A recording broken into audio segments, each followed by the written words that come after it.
Hello, everybody. It's a lovely, lovely Sunday. Happy Sunday to you. Work tomorrow, Monday. Bleh. Who wants that? Who needs that? Not me, but I'll be there. It's time to do a long overdue video, and that's going to be chatting about the roster changes or lack thereof for the SPL this season. There's a few that we get to talk about, I suppose. Only 2 teams that are entirely the same. Oh no, 3 teams that are entirely the same from last year. So yeah, we'll talk about that. What else is going on? Got a tournament starting up next weekend, so it'll be cool if you all check that out when it happens. We're going to do a European Cup, so hopefully a little bit of representation for the European players who have been struggling. I just think it's a cool thing to do as well. Country versus country stuff. I love that. But anyway, let's get into it. Let's just talk. No beating around the bush, or not much beating around the bush anyway. Let's talk about the teams. I'll start off with the ones who haven't changed, I suppose. The ones that haven't changed, the one that makes the most sense not to change is the Atlantis Leviathans. They did win the Smite World Championship, I suppose, so kind of allowed to stay together after that, I would say. That's going to be hardcore, solo lane, Panatom, jungle, Shinto, mid, Rongyu support, Zapman, ADC, and Oxylodon, I think it is, rather than Oxylodon, I always say. In the coach role, they won Worlds. They dominated at Worlds. They looked really, really good. They've kind of improved over the year. They finally got past what I would have considered a little bit of a LAN hoodoo that this team had, outside of Zapman, obviously. But I feel like the Leviathans had struggled at big events at LANs prior to now. But this Worlds, they did everything but struggle. They were dominant. They were really, really, really good in that event. They understood the meta the best out of everyone. I think Panatom in particular was, head and shoulders above the other junglers. Really, really impressed me. Hardcore as well, and solo, obviously a crazy good player. This team sticking together makes sense. I'm glad they're sticking together. I hope that they don't fall to sort of we haven't had many Worlds winning teams stick together and even last a year afterwards, if I remember correctly. Let me think. So, Season 1, Cog Prime, did they last? I don't know if they did. Last a year, I can't remember. That was so long ago. Season 2, Epsilon, they lasted a full year. And then they won Worlds again in Season 3. So that was a pretty good sticking together of Worlds team. Season 4, United, I don't think they lasted a full year. I think they lasted maybe 6 months together after that. Season 5, Splice, lasted I swear they lasted 3 weeks of SPL games before they were gone. Season 6, that's going to be SK. Didn't even come back to the league as the same roster, right? They switched before. And then Season 7, you've got PK. Again, didn't come back to the league as the same roster. Season 8, Leviathans have come back. And let's see if they can be the team that proves it's a good thing to do. They haven't even had a full year together as a team as well, remember. Zapman only joined Leviathans halfway through the year. And I'm excited to see what this team does. I think they're going to hit the ground running as well. I think they're a team of grinders, which serves you well for early in the season. Next up, a team that I wouldn't describe as a team of grinders, probably, the Camelot Kings. Variety, Captain Twig, Big Man Tings, Genetics, Netrioid, and Biggie stick together as well. Full roster. I know this is a team that maybe it's a little more surprising that they stuck together. I think this team and the Warriors have come in with the same sort of line for this year, where they're we feel like we didn't get a proper chance to play together as a team. Kings, when they came together at the end of the year, started to look really, really strong once Big Man and Genetics finally got out to the US to compete. And now they're thinking, if we were that good before, imagine how good we can be a full year with our roster, Again, I think this is a team that has a really nice team dynamic, actually. I think this is a team where I went to the team house when I was out in the US. They seem to get on really well together as a team. They have team banter, and they go out and do things together as a team, which I think is important. I actually think that might be a reason why we see less changes right now, I suppose, is because with the league being salaried and stuff like that, I think teams are somewhat valuing comfort and friendship more than they used to among their teams, rather than just going all out and saying, all right, we got to make roster changes because we didn't win everything. which I think is, I'm not complaining about it. But Kings, yeah, I'm excited to see them again. This is a team that I like the playstyle of as well. I'm a big fan of Twig's playstyle. I'm sure you'll all be aware of that, but I love the way Twig plays in the jungle. And yeah, the rest of this team, just super cool guys, super strong team. Excited to see how they do now that they're together, now that they don't have any more excuses.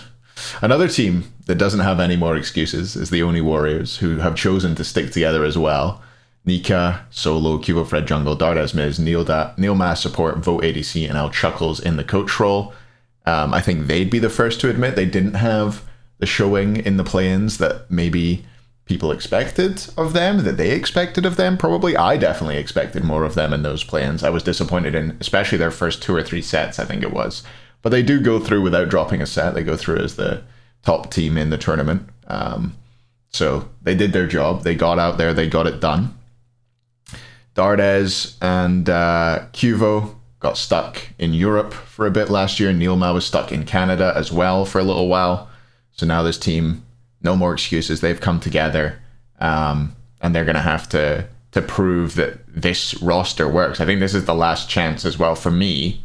This Nika Dardes Vote project gets a chance. I think this is a trio that people expected a lot of. They joined up with, people who are just coming off the back of a world championship win in Cuvo, Neil, and Chuck, and had a pretty bad year last year.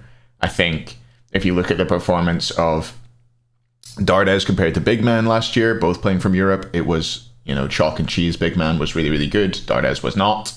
Cuvo, I think a lot of it gets put onto the fact that Cuvo and Neil couldn't do what they wanted to do. Chuck, I think, has talked about it a bit.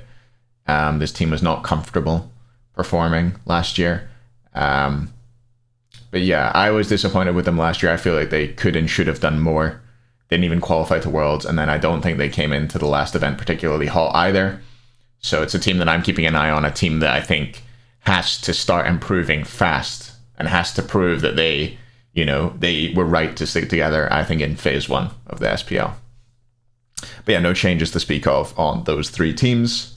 Next up, we've got a coach change only. Olympus Bolts decide to stick together for the most part, with Ro stepping away from coaching, and they bring in Masks. So that's going to be Haddock solo, Lasper jungle, Ven mid, Jake support, and Barracuda. Big R's, big C's, big D's. Nuts in the ADC role. And Masked coach, as I mentioned. Interesting this team stuck together, honestly, seeing as they almost weren't a team last year, from what we've heard.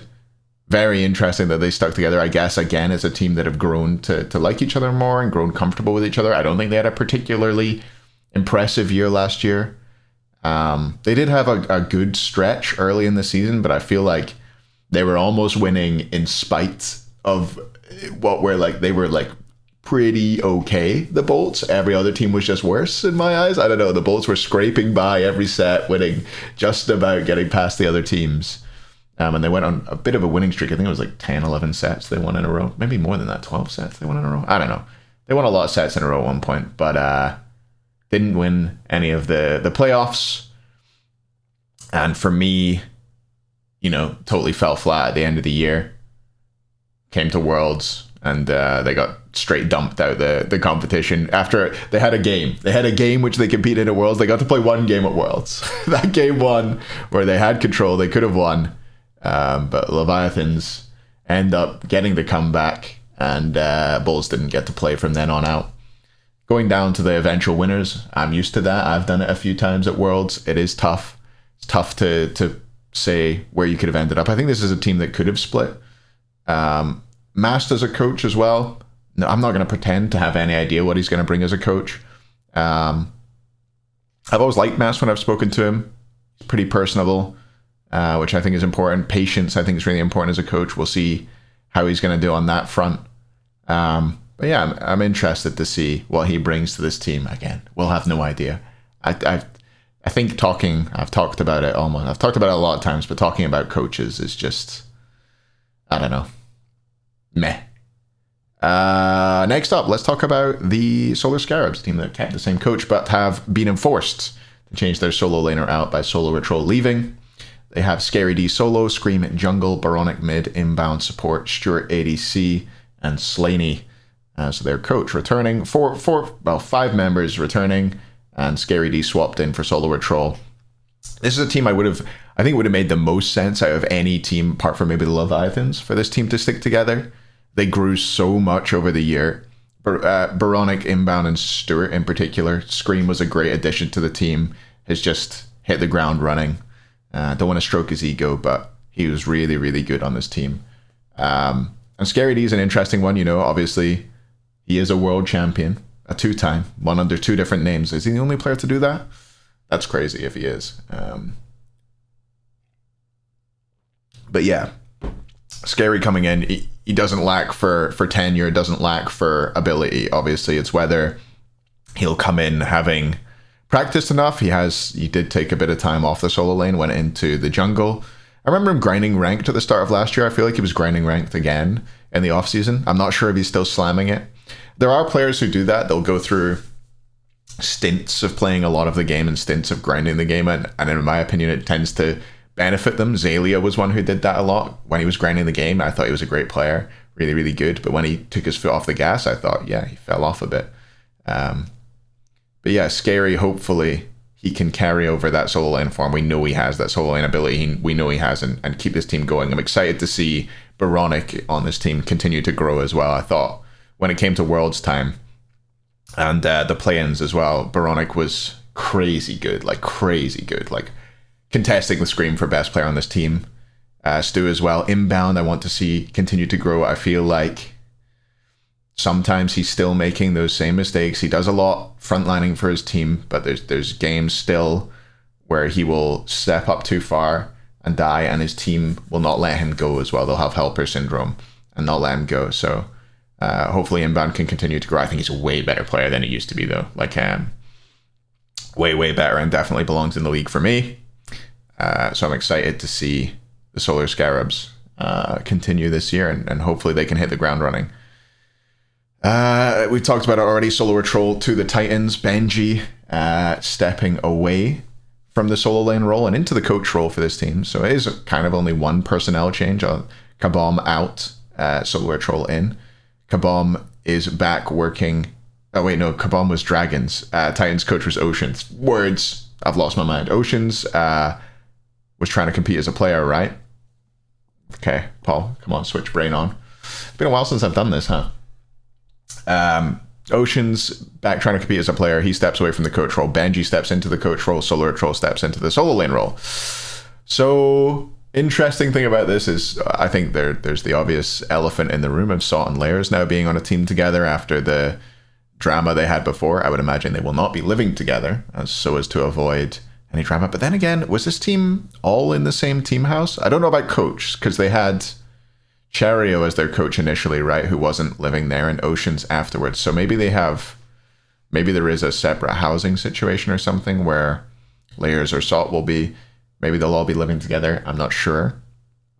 But yeah, I think this is a team, they had such a great year that it's hard to say that they should have broken off the team that they had before. Benji obviously deciding to retire from competing as a player meant that he wasn't going to be on it anymore, which maybe I guess just opens up his room to Salt. Now that I come to think of it, maybe he won't be there living with the boys. Not sure. But yeah, this is a team that I think will do really, really well in good weather, as they say. So they'll be fantastic when they're doing well. And I think when they do poorly, if and when they do poorly, that's when we'll see the true test of the mettle of this team, truly see if Layers and Salt can work together, truly see how this all meshes together. Because I think it is a team of players who could fall out pretty easily in my eyes. Maybe most of that's just hearsay. I haven't really teamed with them. But yeah, there's definitely it's easy to say that you're going to forgive someone or you're going to forget about everything that happened previously and just move on and make it work. But it's much more difficult to do it in the moment when you're all living together and stuff like that. So I'll be interested to see how this Titans team does if they do start to fall down. It'll be a test of leadership, I guess.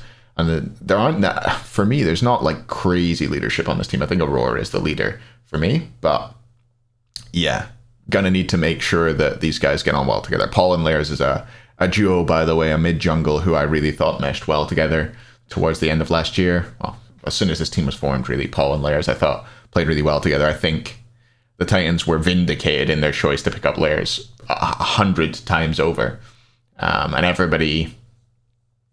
I don't know. I was definitely wrong about whether picking up Lairs for a team would be a good idea. I think I talked about it on Barracuda and Agro's podcast. We chatted about it. Barra said he wouldn't pick up Lairs. I said, yeah, it would have to be like it would have to wait a while, and I would have to really, really believe that he turned over a new leaf after that event. But I mean, I think the Titans can feel vindicated, and Lairs can feel good about the way he reinvented himself and not reinvented himself, but just proved the doubters, proved the haters wrong. I think he had a fantastic year and was probably the best jungler in the league for a good portion of the end of the season. Towards the end, I do think that Scream stepped up a lot, but yeah, Lairs definitely very, very strong, and obviously Panatom at Worlds. Yeah, I think I've waffled on about the Titans for long enough. Who have we not chatted about yet? We got 2 teams left. Jade Dragons, first of all. They're going to have their 3rd change of mid in 3 years, and that's going to be the main change. And they've swapped out Kabom, as I mentioned, has stopped coaching, gone back to being an admin at High Res. Lovely guy. Love Kabom. We love Kabom. He is the GOAT. And Cherio will be stepping in to coach this team. Did coach the Valks for a little bit of last season, although that was quietly under the radar. And has done a little bit of coaching before that with the Titans also. First half of the season, he was with the Titans. I think he left slightly before Scary D got kicked, or maybe around the same time. He does have a bit of experience with coaching. We'll see how that goes. But that's going to be Final K solo, Sam for Soccer jungle, Peg on mid, PBM support, Panda Cat ADC, and Cherio coach. So the big thing for me on this one, which I think is probably fairly discussed, maybe it's not, maybe it hasn't come up very much, but I don't think switching out mids again is going to be a straight solution for the Jade Dragons. I think Pegon's a really good player mechanically, individually. I've been impressed with him whenever I've seen him. But a little bit of inexperience, and I think the Jade Dragons make mid laners look bad for me. Twig and Hurrowin previously. Even I think Panda Cat looked okay in mid. I think Twig looked okay as well. Hurry looked okay. They had their moments, but I feel like the way this team play, Sam is very focused on side lanes. He plays a lot of gods that don't do particularly well around mid and doesn't focus in on mid. And PBM, I think, naturally gravitates to playing with Panda Cat because they've got synergy that they've built up over the years, and they just prefer playing around duo lane. I think that is more than anything what's made mid laners on this team look poor. It's just the style of play. They're kind of put behind from the start. And then I feel like even when other junglers aren't playing around mid, the mid laners seem to get a lot of farm, and that's never really happened for the Dragons for me. Like Sam sucking up the farm, or maybe Mike sucking up Backcamp's farm, I'm not sure. But they just don't tend to put a lot of focus into their mid laner getting the attention that I think they should be. Looking at the teams and the mid laners that performed best last year, probably looking at Big Man Tings, Paul, Shinto, guys who just get farm shoveled into their mouths and they just get forced. They're like, hey guys, I'm half a level behind, so if you could never touch a back camp again, that would be great. And they'll go and farm them all on their own. Those have been the most successful mid laners in my opinion lately, the ones who are getting that kind of treatment. And I think that's something that we don't really see out of the Dragons, and maybe that's the adjustment they need to make, a change of playstyle around mid rather than an actual change of personnel. But still, I'm excited to see Pagon. I think he's a good player. This is the first time we've got... So Pagon and Benny Q are brothers. That is true, real, not a prank, right? I'm not being pranked. But I think they are real, truly real brothers. We've had Relentless One and... oh, fuck, I've forgotten Gino's name. Gino. Relentless One and Gino competing, but not both in the SPL at the same time. So is it the first time we've had brothers in the SPL? Super cool if we have. Keeping it in the family, so we'll get to see Pagon versus Benny Q in the mid lane. Speaking of Benny Q, let's go on and talk about the Valks. Oh, I was interested about living situation for the Dragons and for the Valks, I guess. I was wondering if Pegon and Benny would live together or anything like that. I think it would probably be a bad thing for both teams if these guys live together, especially if they're like competing against each other properly. It would be difficult because it's hard to live with somebody and not talk about work, which is what the SPL is for these guys. But again, both of them presumably moving away from home for the first time. I'm not sure. I know Pegon's really young, like 18 or something, right? He just finished high school. And I don't know if Benny's lived away from home before, but it would be interesting if it was their first time moving away from home and they decided to live together. But anyway, Valks, we've seen them. They were previously known as the Winter Dogs in the SCC and in the SPL qualifiers. That is Aquarius, Kermie, Benny Q, Gamma, Wowie, and Sharks. Wowie and Aquarius return to the SPL. Aqua is a player who I was kind of a doubter of before the play-in event. Not, someone's just got to say it. I thought he'd played kind of poorly in some of the SCC games I'd seen. I hadn't watched all the SCC, obviously, but I feel like when he continued to team with Andy, those teams for me were a little disappointing. But returning now, I feel like he was the best solo laner, maybe slightly behind Nika in that play-in event. Hard to say. They were playing quite different styles, but I feel like Aquarius had a great SPL play-ins, qualifiers, whatever you want to call them, event. Really, really good. Benny as well, obviously played fantastic. Gamma and Wowie, as the tournament went on, they really controlled dual lanes. Benny, did I mention Benny already? Yeah. Unique God Pool, interesting to watch. I love it. Personality, which I think is a cool thing to add to the league. I think Benny will give good interviews. He'll have good streams. He'll do cool things like that. Kermie, quietly, a very solid player, I think, grinds the game. He just looks like a lovely guy, doesn't he? He looks like a guy you'd like to spend time with as well. So that's a mark in his favor. And Sharks, we lost an OCE Australian coach this year in Rowe stepping down, and we got a new one.